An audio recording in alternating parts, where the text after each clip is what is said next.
নবী হযরত মুহাম্মদ সাল্লাল্লাহু আলাইহি ওয়াসাল্লামের চরিত্রের কোন বৈশিষ্ট্যটি আপনার সবচেয়ে বেশি ভালো লাগে? অবশ্যই তার দয়া ও ধৈর্য। তার জীবনে অনেক যুদ্ধ ও কঠিন সময়ে এসেছিল, তবুও তিনি সবসময় ধৈর্যশীল ছিলেন।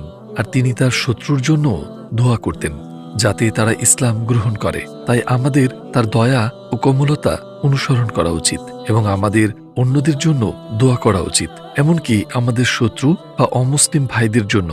আমাদের মুহাম্মদ সাল্লাল্লাহু আলাইহি ওয়াসাল্লামের চরিত্রের এই দিকটিকে সম্মান করতে হবে।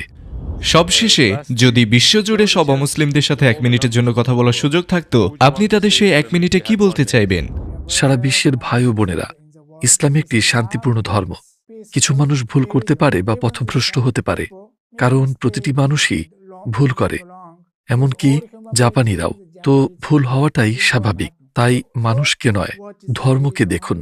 মানুষকে নয়, ধর্ম কি সেটাই দেখুন। অনুগ্রহ করে কোরআন বা আল্লাহ তাআলাকে বিবেচনায় আনুন, মানুষকে নয়। মানুষ তো মানুষই। খ্রিস্ট ধর্ম, সিন্ত ধর্ম, নাস্তিক বা যেই হোক না কেন, তারা কখনো না কখনো ভুল করে, কিন্তু ইসলামের ধর্ম অবশ্যই সঠিক। তাই অনুগ্রহ করে দেখুন বা গবেষণা করুন কোরআন ও আল্লাহ সম্পর্কে।